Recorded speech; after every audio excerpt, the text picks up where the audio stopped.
وہ ابن الجوزی نے اپنی کتاب میں لکھا ہے، اس کو اس کا مفہوم پڑھنے لگا ہوں، اور سیدنا عبداللہ ابن عمر اس کے راوی ہیں۔ ابن عمر چھوٹی عمر کے صحابی ہیں۔ عبداللہ ابن عمر کہتے ہیں کہ حضور کو یہ واقعہ اتنا پسند تھا کہ میں نے کم و بیش 7 مرتبہ حضور سے یہ واقعہ سنا ہے۔ تو جو بڑی عمر کے لوگ ہوں گے انہوں نے کتنی مرتبہ سنا ہوگا؟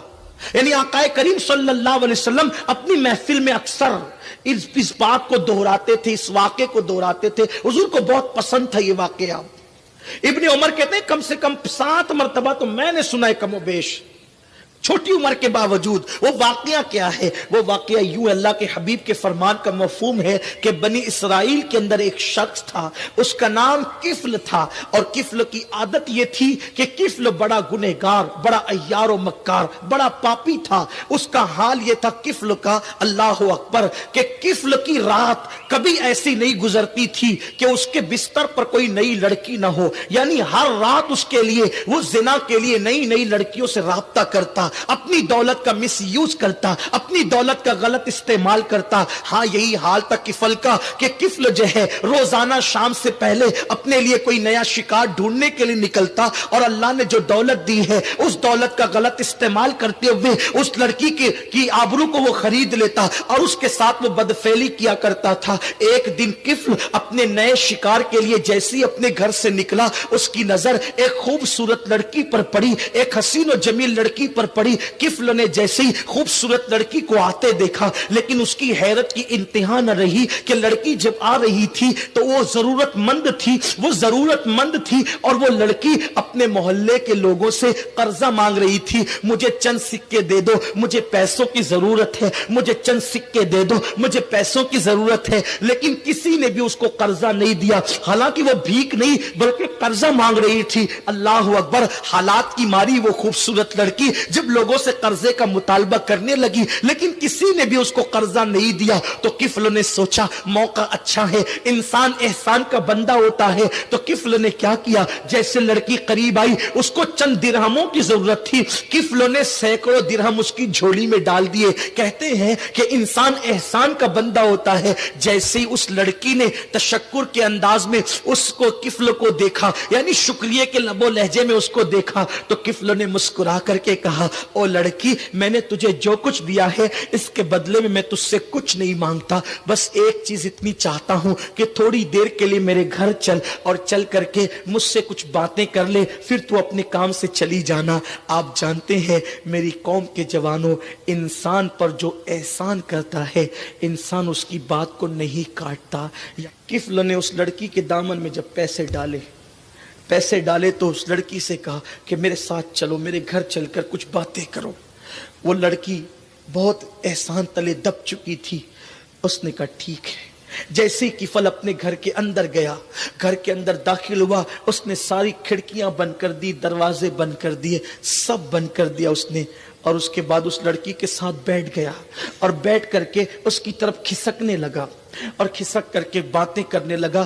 جیسے ہی اس نے اس لڑکی کی آبرو پہ ہاتھ ڈالنا چاہا، لڑکی اٹھ کر کھڑی ہو گئی۔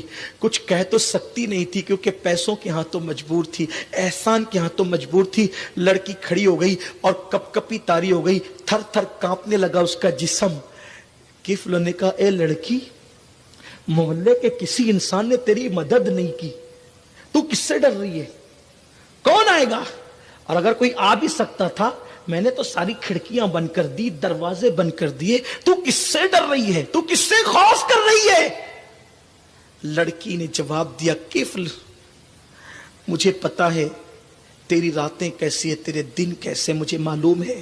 آج سے پہلے بار بار تو نے زنا کیا ہے اور ہزاروں لڑکیوں کی عصمت کو تو نے تار تار کیا ہے، لیکن کفل میں غریب ہوں، لیکن آج تک الحمدللہ میرے دامن پر کبھی زنا جیسے گناہ کا دھبا نہیں پڑا ہے۔ کفل، میں نے کبھی زنا نہیں کیا ہے، میں کسی انسان سے نہیں ڈر رہی ہوں، بلکہ میں سوچ رہی ہوں اس وقت تو اللہ تجھے بھی دیکھ رہا ہے اور مجھے بھی دیکھ رہا ہے۔ اگر میں نے تیرے ساتھ زنا کر لیا ان پیسوں کی وجہ سے، تو میں سوچتی ہوں کہ جب قیامت کے دن اللہ مجھ سے اور تجھ سے پوچھے گا کہ تو نے زنا کیوں کیا تھا، تو میں اپنے منہ میں وہ طاقت کہاں سے لاؤں گی, اپنے منہ میں وہ قوت کہاں سے لاؤں گی کہ میں نے کفل کے ساتھ زنا کیا تھا, میں اللہ کو کیسے کہہ سکوں گی. کفل اسی وجہ سے میں تھر تھر کانپ رہی ہوں, اللہ تجھے بھی دیکھ رہا ہے, مجھے بھی دیکھ رہا ہے, میں کیسے اقرار کروں گی, میں اقرار جرم کیسے کروں گی. کفل میرا اللہ مجھے دیکھ رہا ہے. کہتے ہیں دل سے جو بات نکلتی ہے اثر رکھتی ہے پر نہیں طاقت پرواز مگر رکھتی ہے.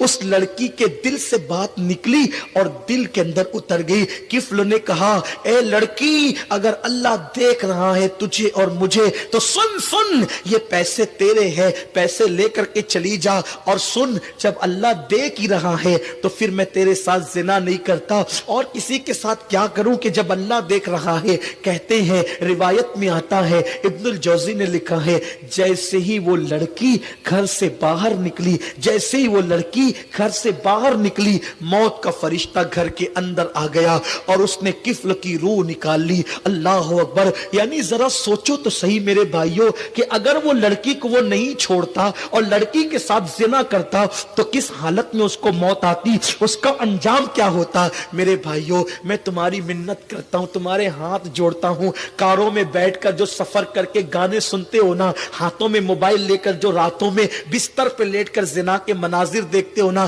میرے بھائیوں آمنہ کے لال کے صدقے اللہ نے تمہیں ایمان کی دولت دی ہے, بہت بڑی نعمت ہے, اس کو سنبھال کر لے جاؤ, اس کو اپنی قبر میں لے جاؤ. اللہ اکبر. کیا سوچ کر کے بستر پہ لیٹ کے زنا کے مناظر دیکھتے ہو. جس وقت تم بستر پہ لیٹ کے زنا کا منظر دیکھ رہے ہو اسی وقت تو فرشتے نے تمہاری روح نکال لی, تو اللہ کو منہ کیا دکھاؤ گے. کاروں میں بیٹھ کر کے گانے سنتے سنتے جو جا رہے ہو, اللہ نہ کرے ایکسیڈنٹ ہو گیا, اسی حالت میں مر جاؤ گے تو اللہ کو منہ کیا دکھاؤ گے. کیوں رشوت کے پیسے اپنے حلق میں اتار کر حرام پیٹ میں ڈال رہے ہو, اسی حالت میں موت آ گئی, اللہ کو منہ کیا دکھاؤ گے. کسی لڑکی کو پارک میں لے کر بیٹھے ہو, اسی حالت میں موت آ گئی تو اللہ کو منہ کیا دکھاؤ گے. میرے آقا کریم فرماتے, غیب دا نبی فرماتے ہیں صلی اللہ علیہ وآلہ وسلم, جو جس حالت میں مرے گا قیامت کے دن اسی حالت میں اٹھایا جائے گا. سوچو, زنا کرتے کرتے موت آئی تو انجام کیا ہے, شراب پیتے پیتے موت آئی تو انجام کیا ہے, حجام کی کرسی پر بیٹھے ہو اور حجام تمہارے چہرے پہ وستورا پھرا رہا ہے اور تم داڑھی منڈا رہے ہو, نبی کی سنت کریم منڈا رہے ہو, اس وقت تمہیں موت آئے گی تو کیا ہوگا. زندگی ایک ہی بار ملی ہے, اس کو برباد مت کرو, اس کو ہلاک مت کرو, اس کو مت تباہ کرو. اس زندگی کو سنت و شریعت اور دین پر گزارو تاکہ قیامت کے دن نجات کا پروانہ مل سکے. کفل کی روح نکل گئی, کفل کی روح نکل گئی, فرشتے نے کفل کی روح نکالی, لڑکی گھر سے باہر ہوئی, موت کا فرشتہ اندر آیا, روح نکل گئی. جیسے اس کی روح نکلی پورے شہر میں, پورے گاؤں میں جنگل کی آگ کی طرح یہ بات پھیل گئی. کفل مر گیا, مر گیا, مر گیا. زاہدان خشک آپس میں باتیں کرنے لگے, جو اپنے سے بہتر کسی کو سمجھتے ہی نہیں ہے, وہ آپس میں باتیں کرنے لگے. کفل مر گیا, پتہ نہیں اس کا منہ کیسا ہو گیا ہوگا. ہر رات نئی لڑکی اس کے بستر پہ ہوتی تھی, مجرم تھا, پاپی تھا, یہ تھا اور وہ تھا اور وہ تھا. یاد رکھنا کہ گناہ کی وجہ سے کبھی کسی کو حقیر مت سمجھنا, کبھی کسی کو حقیر مت سمجھنا.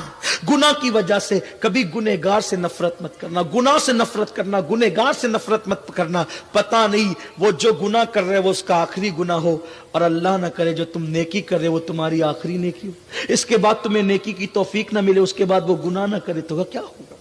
اس لیے گناہ کو برا سمجھو, گنہگار کو برا مت سمجھو. گناہ سے نفرت کرو, گنہگار سے نفرت مت کرو, پاپ سے نفرت کرو, پاپی سے نفرت مت کرو. کیا ہوا؟ اللہ اکبر. جب زائدان خشک کہنے لگے اس کا تو منہ بھی بدل گیا ہوگا, یہ ہو گیا ہوگا, ایسا ہو گیا ہوگا, ویسا ہو گیا ہوگا. اللہ اکبر. تو کسی نے کہا ارے کچھ بھی تھا لیکن مسلمان تھا, چلو اس کا حق ہے کہ ہم اس کے جنازے میں شرکت کریں.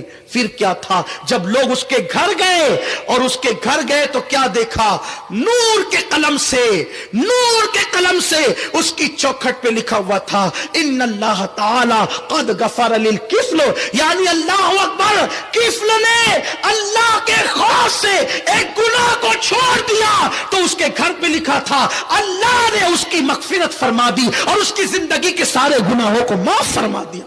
صرف ایک گناہ چھوڑا تھا کہ اللہ دیکھ رہا ہے، سارے گناہ اس کے معاف ہو گئے۔ زندگی میں نفس ورگلائے گا، زندگی میں نفس گناہ کی طرف لے جائے گا، اتنا سوچ لینا اللہ دیکھ رہا ہے۔ اور یہی میلاد کا پیغام ہے۔ حضور دین کے غلبے کے لیے آئے تھے، آؤ اپنے وجود پہ دین غالب کریں، اپنے گھروں پہ دین غالب کریں، اپنے محلوں میں دین نافذ کریں، انشاءاللہ تعالی دنیا بھی سنورے گی، آخرت بھی سنورے گی۔ حضور سے عشق کرو، گانے مت گاؤ، درود پڑھو، گانے مت گاؤ، تلاوت کرو، کانوں میں ایئر فون لگا کر کے غزلیں مت سنو، نعتیں سنو، انشاءاللہ دنیا بھی سنورے گی، آخرت بھی سنورے گی۔ آج سے پہلے کوئی گناہ کیا ہے، اللہ کی بارگاہ میں سچی توبہ کر لو، سچی توبہ کر لو۔ اللہ توبہ کرنے والوں کو پسند کرتا ہے، توبہ کرنے والوں کو محبوب بنا لیتا ہے۔ آؤ ہم نے اپنے رب کی بارگاہ میں توبہ کریں،